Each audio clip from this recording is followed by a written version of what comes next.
सो आज हमारा डे 1 है जो कि डेटा एनालिटिक्स का 5 डेज फ्री डेमो क्लास का आज हमारा डे 1 है, जिसमें हम बात करेंगे एडवांस एक्सेल के बारे में।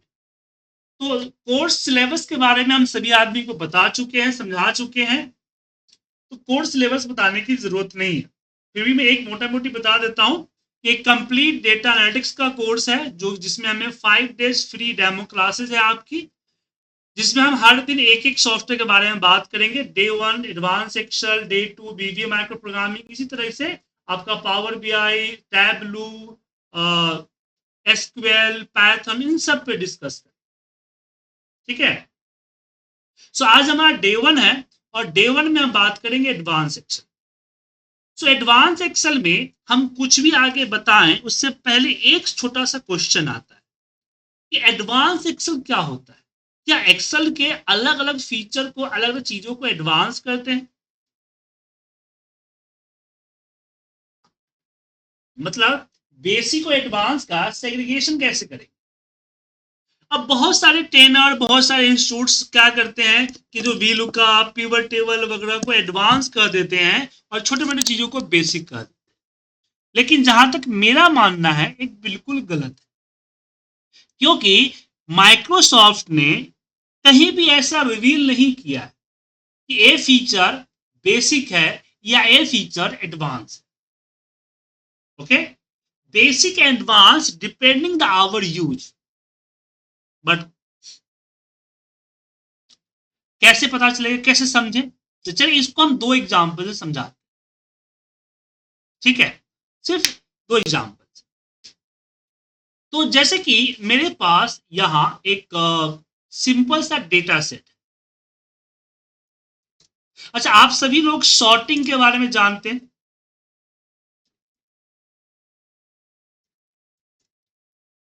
डेटा शॉर्ट करना तो आता है सभी को या किसी को नहीं आता है? Yes sir. कोई है जिनको नहीं आता है? जी नहीं आता है सर। चलिए बता देता हूँ। जी नहीं आता सर, एक्सेल में थोड़ा सा आइडिया कम है। ठीक है, कोई बात नहीं, सिर्फ पूछ रहा था ना, आता होता तो नहीं बताते।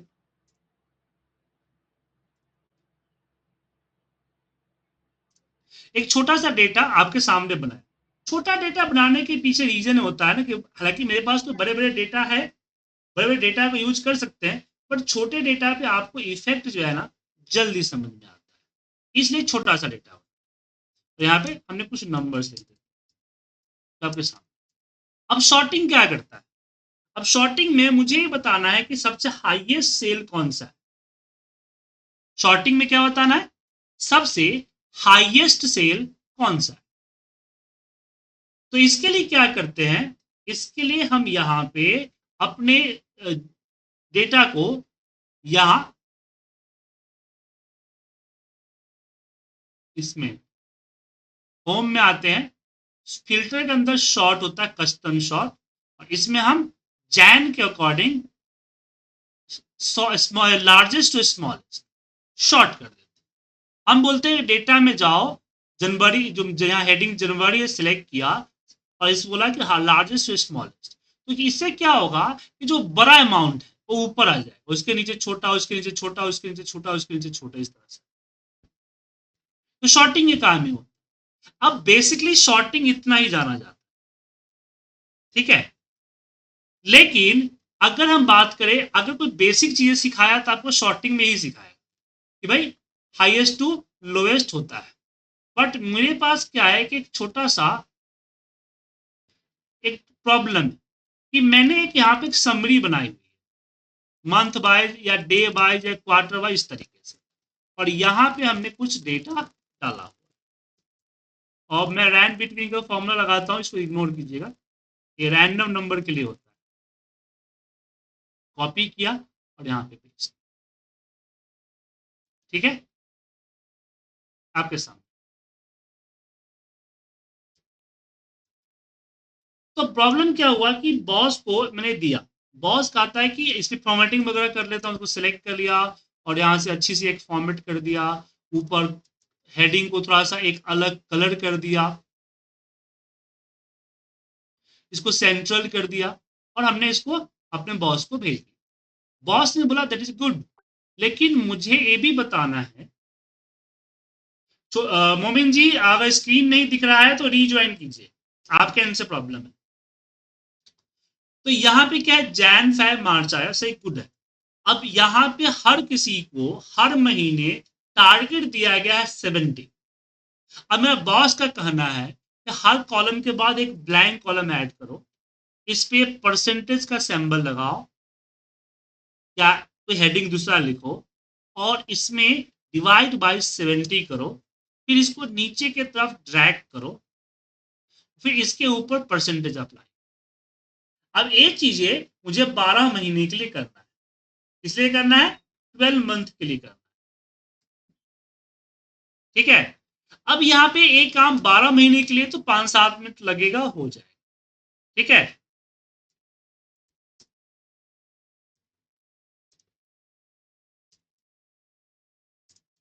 लेकिन मान लीजिए कि क्वार्टर ये आपका 90 दिन का हो, 120 दिन का हो, 20 दिन का हो, तब क्या होगा। तो ऐसे केस में हम क्या करते हैं, अपनी सॉर्टिंग मेथड को अपनाते हैं। सो हमने यहां पे एक रो इंसर्ट किया। रो इंसर्ट करने के लिए हमने कंट्रोल प्लस शॉर्टकट का इस्तेमाल किया। अब यहां पे मैं सीक्वेंस नंबर डालूंगा 1 2 इस तरह से, और फिर इसको सिलेक्ट करके आगे की तरफ ड्रैग कर, ठीक है। देन इसको कॉपी किया और इसी को रिपीट कर। तो मैं एक क्यों कर रहा हूं कि मैं हर कॉलम के बाद एक ब्लैंक कॉलम इंसर्ट करना चाहता हूं। अब यहां पे इसको सिलेक्ट कर लिया, सॉरी परसेंटेज देना, परसेंटेज दिया और पूरे में हमने कॉपी पेस्ट कर दिया। अब ये पूरे एरिया को जो दिख रहा है नाम छोड़ के, ये पूरे एरिया को मैं सिलेक्ट करूं। तो इसमें क्या है कि एक जो कॉलम है उसमें डेट, एक वन जो है उसके नीचे डेटा का कॉलम है, दूसरा वन इसके आगे नीचे ब्लैंक का कॉलम। और मैं, आप लोग जनरली टॉप टू बॉटम, ऊपर से नीचे की तरफ डेटा सॉर्ट करते हो, लेकिन मैं करना चाहता हूं लेफ्ट टू राइट सॉर्ट। यहां पे कस्टम सॉर्ट में आया और ऑप्शंस पे गया और यहाँ पे शॉर्ट लेफ्ट टू राइट कर, रो नंबर 1 पे गए और हमने बोला smallest to largest, just okay कर। तो आप देखिए क्या हुआ कि जो वन यहां था वो वन यहां पहले वाले वन के बगल में आया। जब भी शॉर्ट होता है तो सिर्फ डेटा नहीं आता है, पूरी की पूरी कॉलम या रो उठ के आता है। तो वन जो है ये सिंगल नहीं आया, पूरा का पूरा क्या लेके आया, कॉलम लेके आया। तो यहां पे हमने इसको डिलीट कर, तो हमने सॉर्टिंग की मदद से क्या किया, हर एक कॉलम के बाद एक नई कॉलम ऐड। अब एक चीज और आती है, एक सिलेक्टेड एरिया है। अब इसमें एक प्रॉब्लम क्या है, देखिए अब मुझे सब पे मैनुअली फॉर्मूला लगाना है, क्योंकि फॉर्मूला को ड्रैग करना या कॉपी पेस्ट कर सकते हैं लेकिन टाइम लगेगा। एक तरीका क्या होता है, एक सिलेक्टेड एरिया है आपका एक्सेल का, इसमें मैंने 500 टाइप करके एंटर प्रेस किया तो एक सिलेक्टेड एरिया में 500 टाइप, लेकिन मैं यहाँ पे 600 डाल के कंट्रोल एंटर प्रेस करूंगा तो जितने भी सिलेक्टेड एरिया है सब पे वो टाइप की गई वैल्यू कॉपी पेस्ट हो। तो मुझे क्या करना है कि जितने ब्लैंक एरिया है उसको इस तरह से कंट्रोल दबा के मल्टीपल सिलेक्शंस करना है। तो प्रॉब्लम ये है कि कॉलम तो बहुत सारे, कंट्रोल दबाया करेंगे तो काफी टाइम लगेगा क्या। तो इसके लिए हम क्या करते हैं, इस एरिया को सिलेक्ट करते हैं। फाइंड एंड सेलेक्ट के अंदर गो टू स्पेशल में होता है यहाँ पे करेंट रीजन, ये क्या करता है, सॉरी ब्लैंक्स।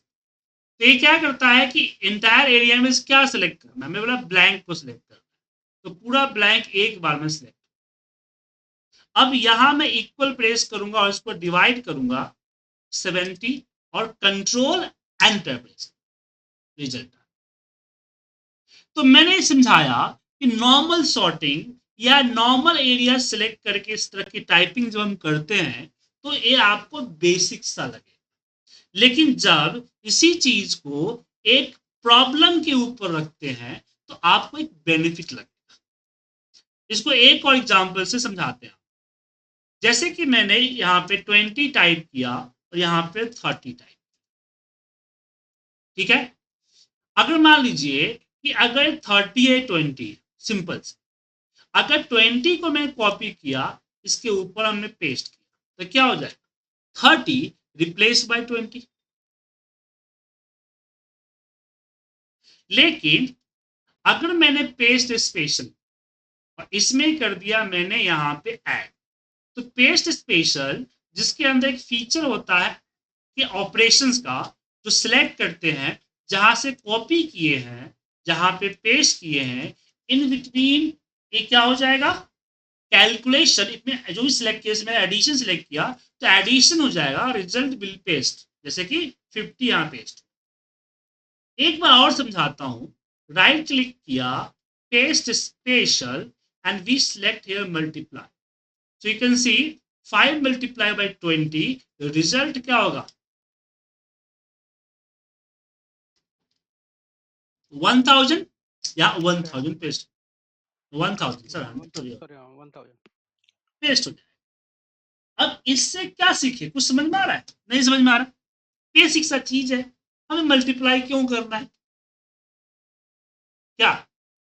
तो कोई ट्रेनिंग सेंटर या किसी कोई ट्रेनर जो होता है आपको यही बताएगा कि कोई फीचर कैसे यूज की जाती है, कैसे इंप्लीमेंट की जाती है, ठीक है। लेकिन लेकिन लेकिन लेकिन यहां पे क्वेश्चन आता है, हर ऑप्शन हम सीखते हैं, जैसे हम ले अपने जो एजुकेशन टाइम पे जो 9th 10th 12th करते थे, उस समय कोई चीज सीखते थे तो हम लोगों का मोटिव क्या होता था कि भाई रिजल्ट सर्कल का स्क्वायर निकालने का फॉर्मूला रट्टा मार लो, 5 नंबर का क्वेश्चन एग्जाम में पूछता है, अगर तुम रट्टा मार लिया तो 5 नंबर तो पक्के हैं तुम्हारे। लेकिन यहाँ पे ये चीज तो नहीं है ना, यहाँ तो मुझे ये सीखना है कि आखिर मैं इसका यूज क्या करूं, आखिर मैं इसका यूज करूंगा।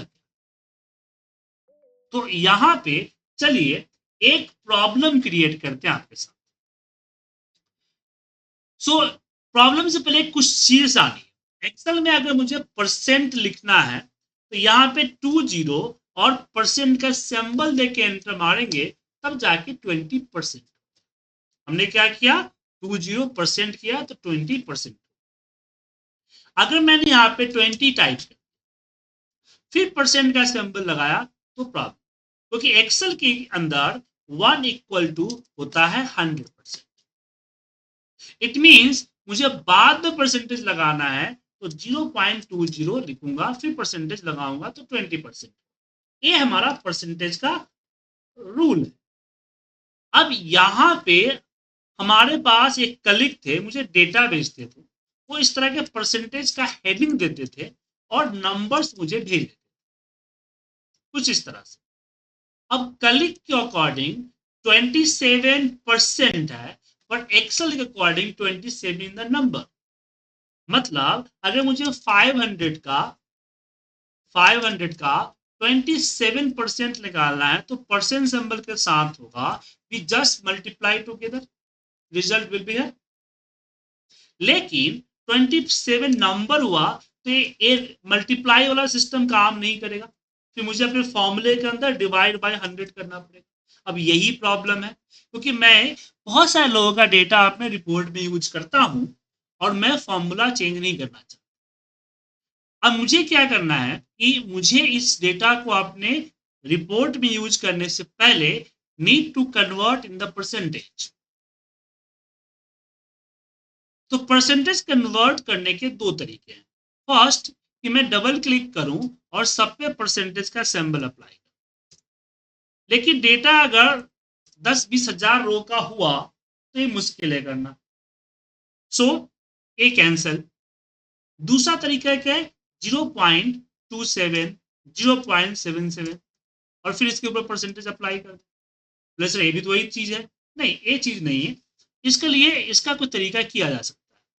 सीट 1 में जो मैंने आपको पेस्ट स्पेशल, सीट 2 पे जो पेस्ट स्पेशल की चीजें बताई वो हम यहाँ भी यूज कर सकते हैं। कैसे, यहाँ 100% लिया, देन कॉपी किया और 100 को लिया कॉपी किया और पूरे एरिया को सिलेक्ट किया, राइट क्लिक, पेस्ट स्पेशल, और यहां पे हमने कर दिया डिवाइड।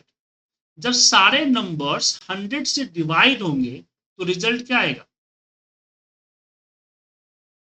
डेसिमल, परसेंट कन्वर्ट कर दिया हमने। तो यही होता है एडवांस एक्सेल। एडवांस एक्सेल का मतलब नहीं है कि कॉम्प्लिकेटेड बड़े बड़े फॉर्मूला लगाना। एडवांस एक्सेल का मतलब नहीं है कि हम प्रोग्रामिंग करना।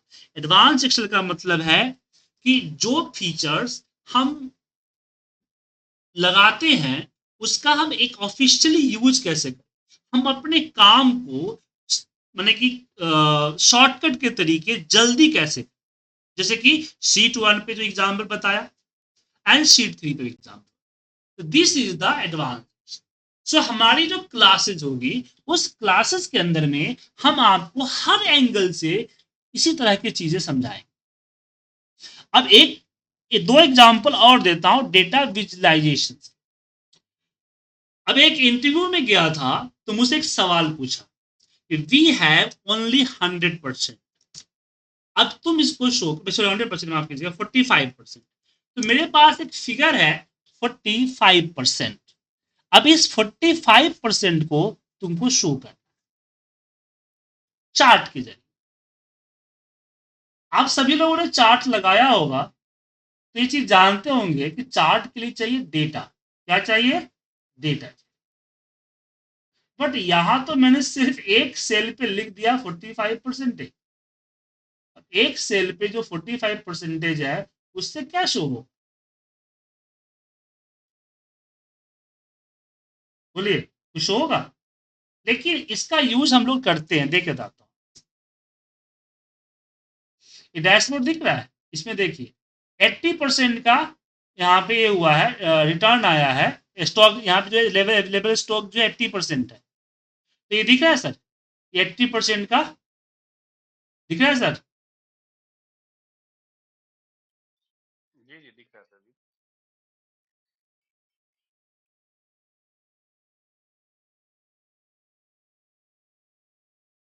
या फिर एक यहाँ देखे जाता हूँ, ये देखिए यहाँ दिख रहा है 34%, 33%, 32%। दिखा? जब इस तरह के हम चार्ट्स बनाएंगे, सर कॉलम में परसेंटेज चाहिए तो क्या कॉलम कॉलम में परसेंटेज दिखाई दे सकता है। दिखा रहा हूं ना सर, दिखा रहा हूँ, 2 मिनट सब्र कीजिए। तो एक सेल को भी परसेंटेज में शो किया जा सकता है। चलिए, सबसे पहले तो आप म्यूट कर लीजिए, बैकग्राउंड से सो रहा है रवि जी। तो इसके लिए हम क्या करेंगे, यहां पे यहां लिखते हैं 100%। नहीं नहीं 100%, यहाँ पे 45% है ना, इसके बगल में यहाँ पे इक्वल 100% माइनस 45% लिया। अब इन दिनों को सिलेक्ट करके, जैसे आपने बोला कॉलन में, तो इंसर्ट, यहां हमने यहाँ पे ए वाला डेटा जो है यूज कर। अब इसको मैं स्विच रो कॉलम कर देंगे तो दोनों इकट्ठा हो जाए। ध्यान से देखिए, मैं दोबारा दिखा रहा हूं। मैंने क्या किया कि 100% इसमें से माइनस कर दिया, इन दोनों को सिलेक्ट किया और यहां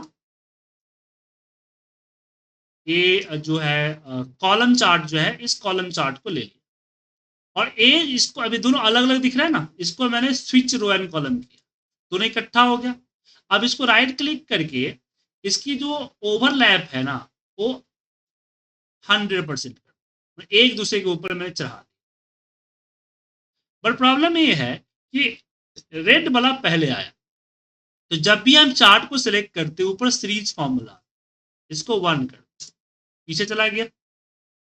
अब जो इसको सिलेक्ट करके इसकी कलर को ग्रे कर, फिल सॉलिड ग्रे, इसको सिलेक्ट कीजिए, इसको कर दीजिए ग्रीन ब्लैक।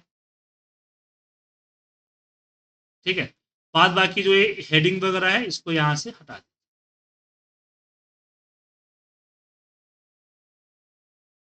अब जो है कहीं भी इसको आप शो कर सकते, बता रहे हैं सर, ये पूरा 100% में अब यहाँ पे आपको दिख रहा है कि सर गड़बड़ होगी, तो ये हमने यहाँ पे 100% गलत लिखा, ये रहा, ठीक है। या फिर इसको एक तरीके से और किया जा सकता है, थोड़ा सा और अच्छा दिखाना है तो क्या, इन दोनों को सेलेक्ट करते हैं और यहां हम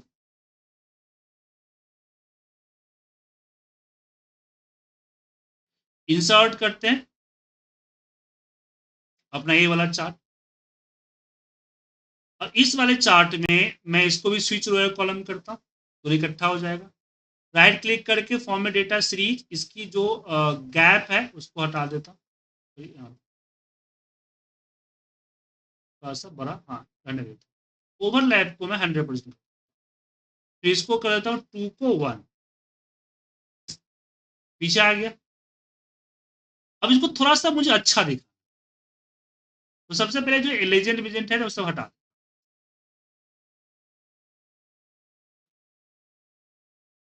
अब इसको अच्छा दिखाना है तो देखिए सब कुछ इसके अंदर ही है, कोई बड़ी चीज नहीं है, सिंपल सी, बस मेथड पता होनी चाहिए।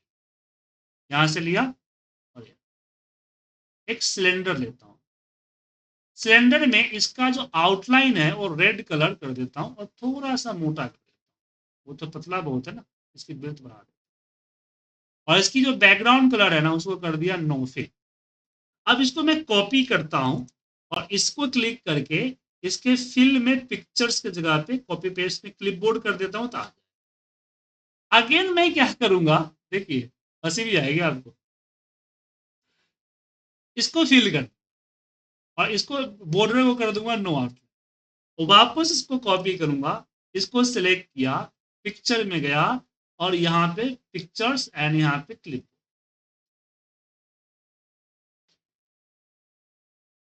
अब ऐसा लग रहा है ना कि ग्लास है और ग्लास भरा हुआ, मैं यहाँ पे अगर मान लीजिए 55% कर दिया, 80%, 80 था, हाँ 80%, तो पूरा ग्लास भर गया।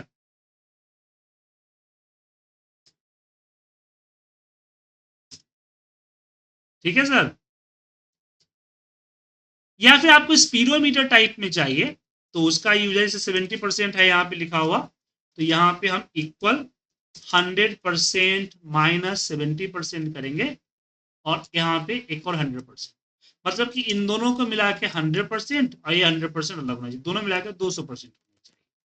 अब यहाँ पे मैंने अपना डोनट चार्ट ले लिया, इसको सिलेक्ट किया,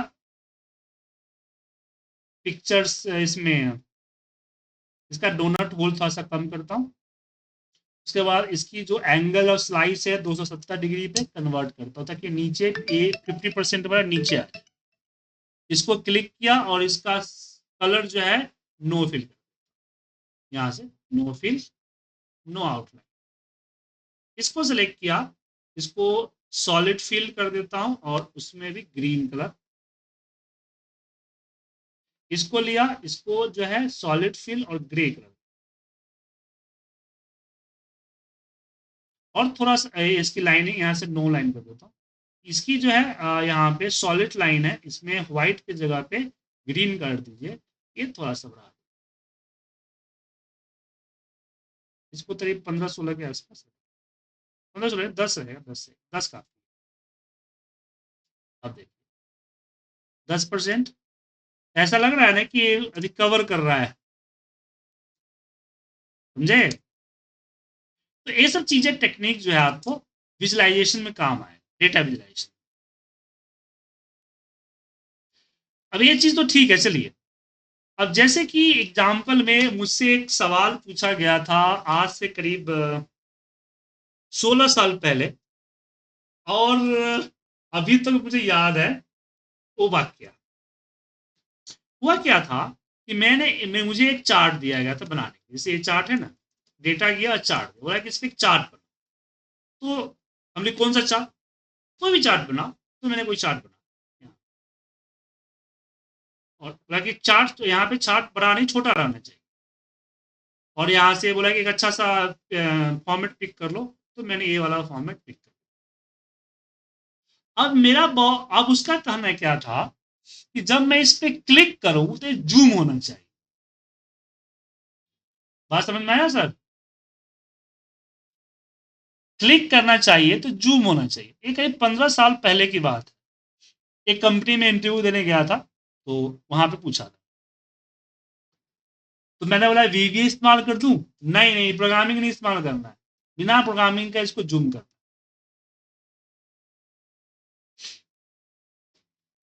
कोई आइडिया है सर कैसे होगा? नहीं है सर।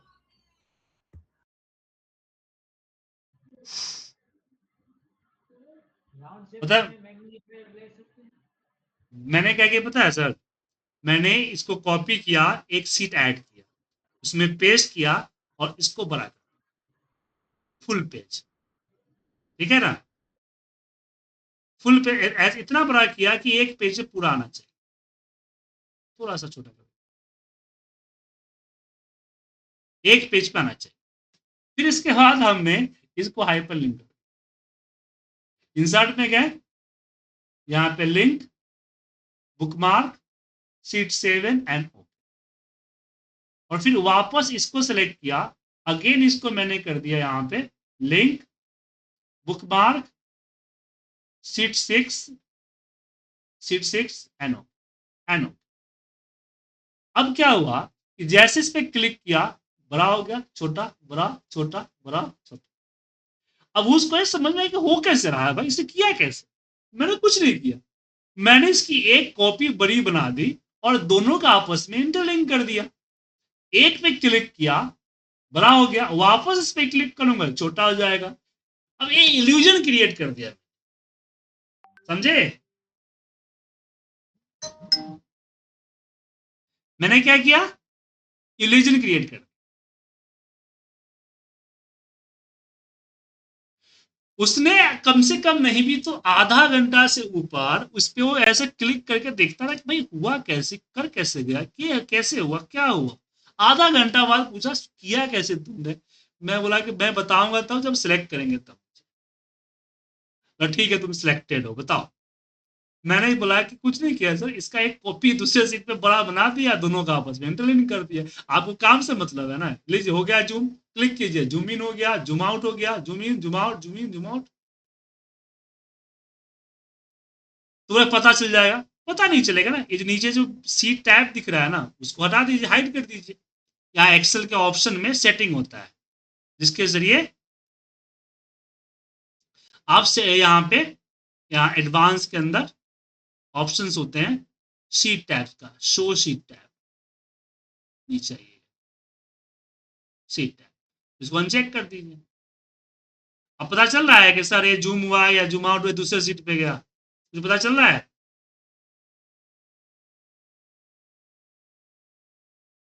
आप लोग समझे कि नहीं? Yes sir. जी जी समझ गया। तो कहने का मतलब ये है, ये सब, अब ये सब चीजें मैं आपको क्यों बता, कहने का चीज है कि जरूरी नहीं है कि जो आप करना चाहते हो उसके लिए आपको काफी ज्यादा डिटेल में चीजें आनी चाहिए, आपको ट्रिक पता होनी चाहिए, या आम भाषा में बोले जुगाड़।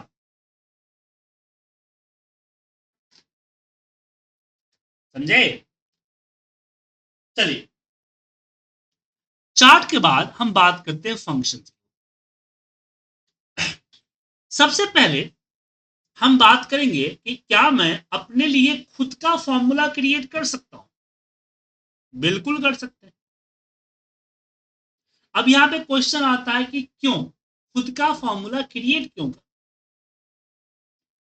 तो मेरे साथ एक वाक्य हुआ था कि मैंने अपने मैनेजर्स के लिए एक ग्रेडिंग के लिए एक ये बनाया था, फॉर्मूला बनाया, मैं दिखा रहा हूं, फिर बताऊंगा कि हमें क्यों इसकी आवश्यकता पड़ी।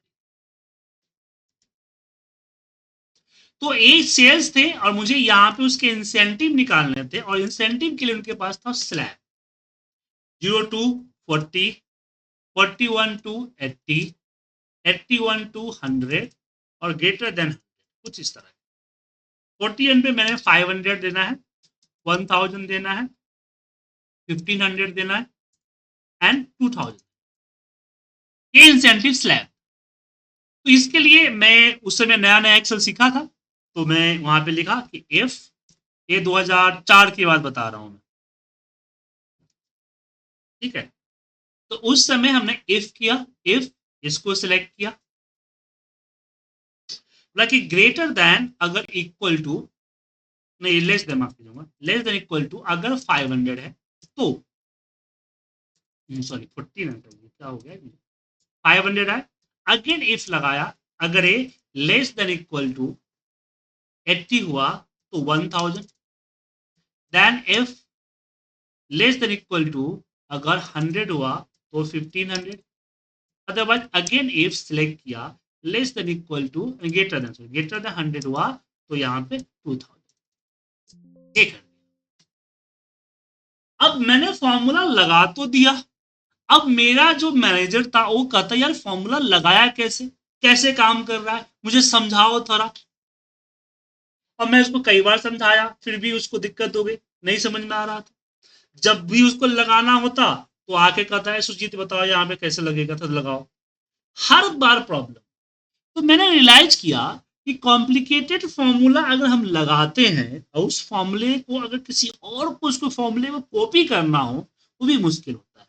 तो क्या इसका कोई सॉल्यूशन नहीं है कि भाई फॉर्मूले की जरूरत नहीं है, आप एक इनिशियल वर्ड टाइप कीजिए, ऑटोमेटिक फॉर्मूला चल जाए।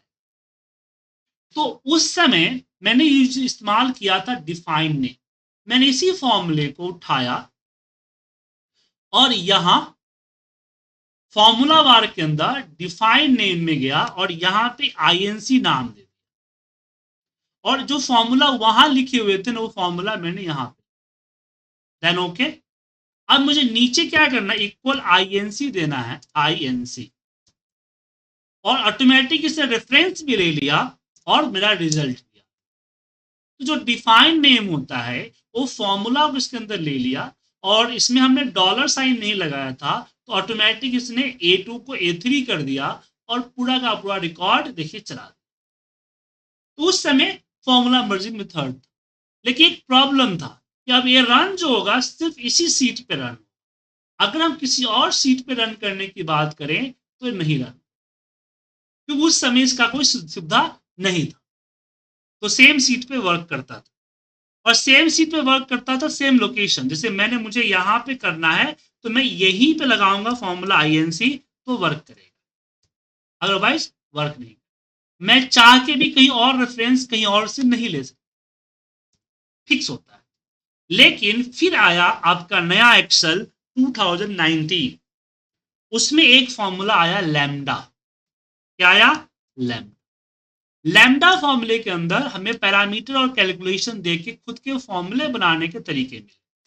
तो जैसे कि इस फॉर्मूले को मैंने यहां पे लिखता हूं इक्वल लैम्डा के, लैम्डा और हमने एस दिया, यहां पे फॉर्मूला डाल, मैं दोबारा से फॉर्मूला लगा देता हूं, आपको दिक्कत।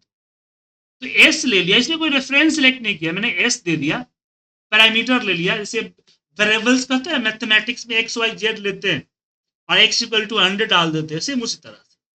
और यहाँ पे मैंने if S is greater than less than equal to 100, sorry 40 होगा ना, 40। फिर अगेन इफ यहाँ पे 500, again if S is less than equal to 80 तो 1000, again if S is less than equal to 100 to 1500, if s is greater than 100 तो 2000। ये हमने अब यहाँ पे रिजल्ट कैलसी का आ रहा है, सही है, कोई दिक्कत नहीं। इसको उठा के अब मैं यहाँ डिफाइन नेम में जाता हूँ और यहाँ पे INCT का हमने फॉर्मूला दिया और वो फॉर्मूला लैम्डा वाला मैंने यहाँ पे देना, इसको हटाया और यहाँ पे इक्वल INCT, एक फॉर्मूला की तरह काम किया। और इसको हम किसी भी सीट के किसी भी लोकेशन में कहीं भी लगा सकते, लैम्डा फॉर्मूला। हालांकि इतने देर से मैं इतना लंबा फॉर्मूला आपको दिखा रहा हूं आपको कंफ्यूज करने के लिए, इसको सिंपल तरीके से भी किया जा सकता है वी लुकअप से। अच्छा, वी लुकअप आप लोग लगाते होंगे, कौन कौन लोग वी लुकअप को जानते हैं बताइए?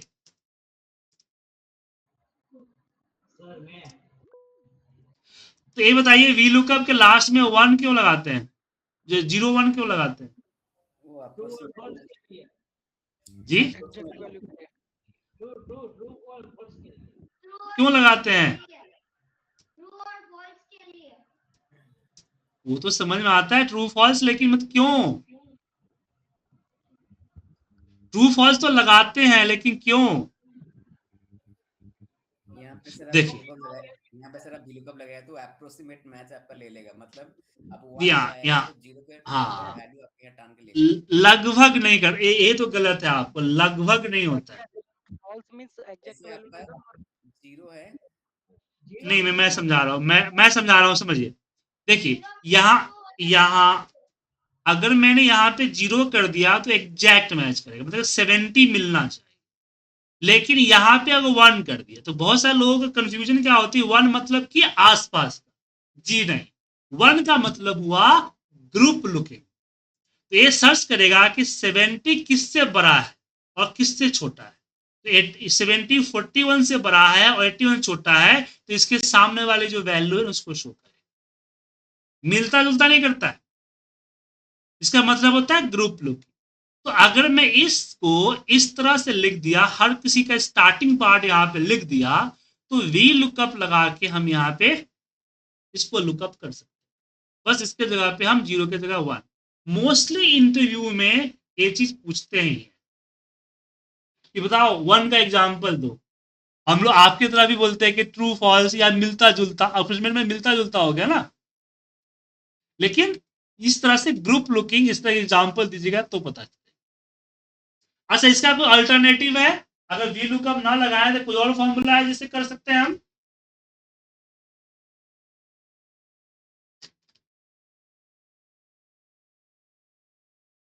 बोलिए। एक्स लुकअप, जी नहीं, लुकअप, लुकअप, इसको सिलेक्ट किए और ये रहा lookup vector and comma result. ठीक है, घंटा मारिए।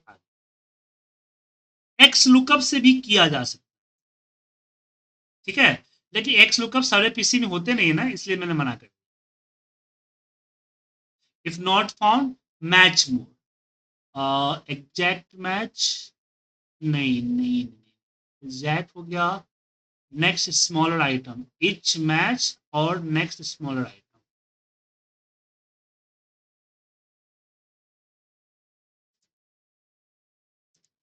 देखिए, ठीक है, इसे किया जाए। ओके, तो इस तरह की फॉर्मूले लगा, लेकिन ये सब फॉर्मूला मेरे हिसाब से मैं इसको बेसिक कैटेगरी में डाल दिया, क्योंकि अब जो फॉर्मूला लिखने का मेथड आया है that is the dynamic method आया, डायनेमिक फॉर्मूला। समझे? अब बोलेंगे डायनेमिक फॉर्मूला मेथड मतलब, मैं आपको दिखाता, इसको मैंने कॉपी किया और इसको मैं पेस्ट कर दूं, इसलिए मुझे डेटा चाहिए, इसमें से हम कुछ डेटा हटा दें, कंफ्यूज हो जाएंगे, इसलिए मैंने हटा। अब मान लीजिए जो फॉर्मूला है ना, मुझे इसमें का बोला गया कि कैटेगरी वाइज टोटल क्वांटिटी का लिस्ट बनाइए। हालांकि इसको पिवट टेबल से आसानी से कर सकते हैं। पिवट टेबल पे गए और यहाँ पे हमने लगा दिया पिवट टेबल, और यहाँ हमने सप्लायर को डाल दिया, इसके आगे क्वांटिटी को डाल, आ गया। लेकिन पिवट टेबल ना करना हो तो फॉर्मूला से कैसे करें?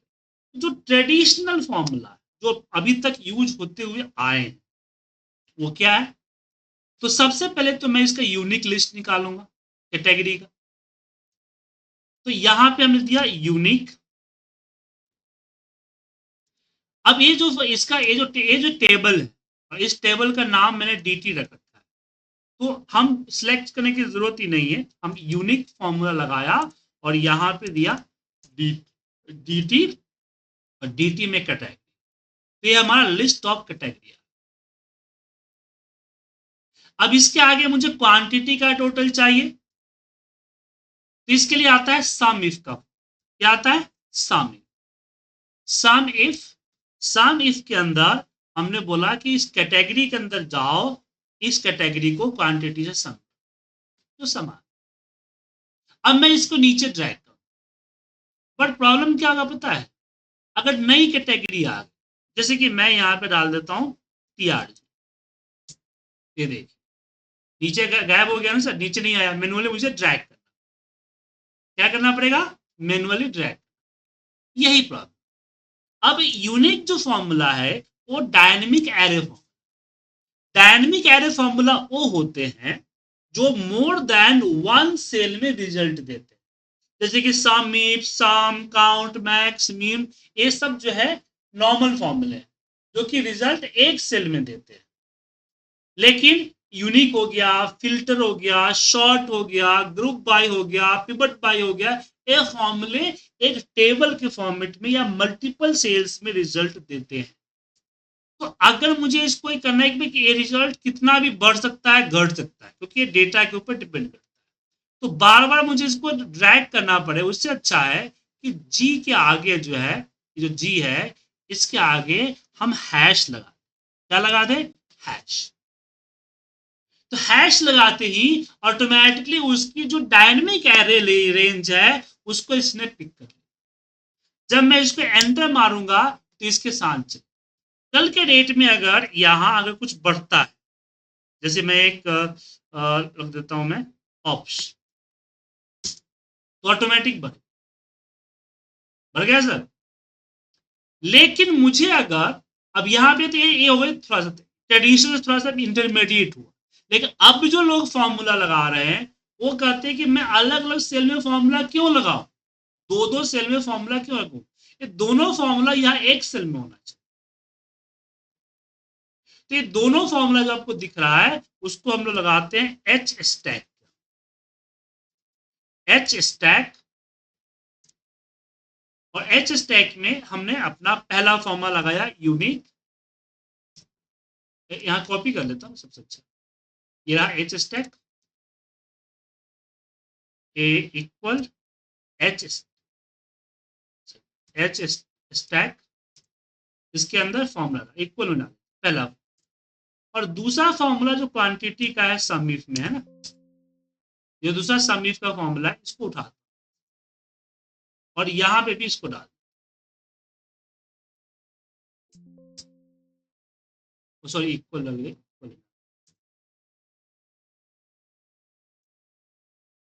ठीक है। अब बट इसमें अभी भी H1 से लिंक है, तो ये जो यूनिक का फॉर्मूला है, अगेन मैं रिपीट करूंगा, मान एक ही सेल के अंदर फॉर्मूला लगा जो कि लिस्ट भी निकाल रहा है, लिस्ट भी निकाल रहा है और इसके नीचे डेटा भी दे रहा है। तो जो दो अलग अलग सेल पे था वो एक सेल पे लगा, उसके लिए क्या लगाया हमने, एच स्टैक। और इसको भी आगे किया जा सकता है, इसी में यहाँ नीचे टोटल भी ऐड होके चला है, यहाँ पे और कैलकुलेशन लग जाए, ये चीजें हम करते हैं। तो जो नए फॉर्मूले हैं, नए फॉर्मूले लगाने के तरीके हैं, ये तरीका यही, जिसकी मदद से हम जो है बड़े बड़े कॉम्प्लिकेटेड फॉर्मूले को लगाते। देखिए कुछ इस तरह से, इसलिए एक ही फॉर्मूला ऊपर हेडिंग भी दे रहा है, नीचे टोटल भी दे रहा है, और लिस्ट भी दे रहा है, यहाँ पे टोटल भी दे रहा है। ये डायनेमिक एरे, ये फॉर्मूला अभी हाल में ही आया। अगर इस फॉर्मूले को आपको सीखना है तो हमारी क्लास में तो कवर होगी, लेकिन आपको भी तुरंत जल्दी सीखना है तो मेरा मोबाइल ऐप भी जा सकते हैं, मेरे पास रिकॉर्डेड कोर्स भी अवेलेबल है मेरे मोबाइल ऐप, जो कि एक्सेल एमआईएस ट्रेनिंग, इसका लिंक मैं आप लोगों को भेज देता हूं, आप लोग इसको देख लीजिएगा। इसके अंदर जो है एक कोर्स है फ्री, आप इसको इससे भी कर सकते हैं, app.iptindia.com के थ्रू भी जा सकते हैं, सिस्टम मोबाइल नंबर या ओटीपी से लॉग इन कर सकते हैं। तो आप ऐप डाउनलोड कर लीजिए, सिस्टम पे भी देख सकते हैं। इसके अंदर एक फ्री कोर्स है जो इसी तरह के फॉर्मूले पे बेस्ड है, 8 रिकॉर्डिंग्स है, मैंने सोचा आपको बता दूं। ये न्यू तो राइट द एक्सेल फॉर्मूला, इसके अंदर आप ये फ्री है, इसके लिए आपको पेड नहीं करना है। बाकी कोर्स तो है लेकिन उसके लिए पे करना है। वैसे यहाँ पे 100 डैशबोर्ड की कोर्स है जो कि 999 का पेमेंट है, और बाकी और सबकी पेमेंट है। रिकॉर्डेड कोर्स है, लाइव क्लास है, वीडियो रिकॉर्डेड कोर्स है। लेकिन इसमें एक कोर्स फ्री है और एक कोर्स में मैंने यही चीज समझाया हुआ।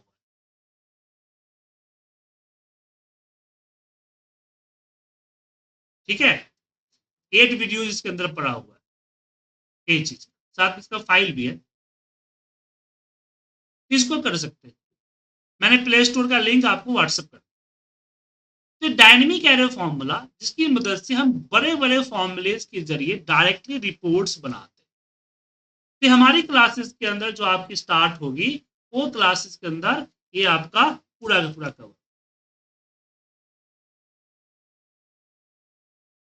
देखिए दिख रहा है। इस तरह के फॉर्मूले को लिखने के लिए हम लोग एक्सेल लैब नाम का एडिंस का इस्तेमाल, क्योंकि अगर फॉर्मूले की तरह इसको लिखेंगे तो बहुत सारी कंफ्यूजन होगी, एरर्स आएंगे, ब्रैकेट छूट जाएगा, कॉमा छूट जाएगा। लेकिन जब इसको हम एक्सेल लैब में डाल के लिखते हैं तो ये फॉर्मूले को हम लोग कोडिंग की तरह लिखते हैं। ये तरीके आपको सिखाया, ठीक है। तो कोर्स में इतना होगा। तो आज हमने क्या किन चीजों पे डिस्कस की, एक बार चलिए बात करते हैं। हमने शुरुआत में आपको समझाया कि आखिर हमारा बेसिक और एडवांस एक्सेल होता क्या है, कैसे सेग्रीगेट करते हैं, टॉपिक को कैसे हम हाई लेवल पे जाते हैं, कैसे हम लोग विजुअलाइजेशन ट्रिक्स का इस्तेमाल करते हैं, ठीक है, किस तरह से इल्यूजन क्रिएट करते हैं ताकि रिपोर्ट उसी तरह से दिखे। उसके बाद हमने आपके साथ डिस्कस किया फंक्शंस, फॉर्मूलेज, कि फॉर्मूलेज कैसे लगाए जाते हैं, खुद के फॉर्मूलेज कैसे क्रिएट करेंगे अपने खुद के फॉर्मूलेज ताकि बड़े बड़े कॉम्प्लीट फॉर्मूले को आसानी से लगा सके। एरे फॉर्मूला होता क्या है, एरे फॉर्मूले के बारे में डिस्कस किया। डायनेमिक एरे क्या होता है, हम एक ही बार पूरा का पूरा रिजल्ट कैसे लेके आ सकते हैं, इनके बारे में डिस्कस किया। तो जो हमारी क्लासेस जो कि मंडे से जो शुरू होगी, नेक्स्ट मंडे से, जिसमें हम एडवांस एक्सेल कवर करेंगे, इसमें इन चीजों का ही पूरा का पूरा हम कवर करेंगे। तो आज मैंने कुछ मोटा मोटी बताने की कोशिश की, कुछ चीजें जो समझ सके कि आज के डेट में रियल लाइफ में अभी क्या यूज हो रहा है ऑफिस के अंदर में एक्सेल पे, ये हमने आपके साथ डिस्कस, ठीक है। ये जो क्लास हमने रिकॉर्ड किया है इसकी वीडियो रिकॉर्डिंग बन गई।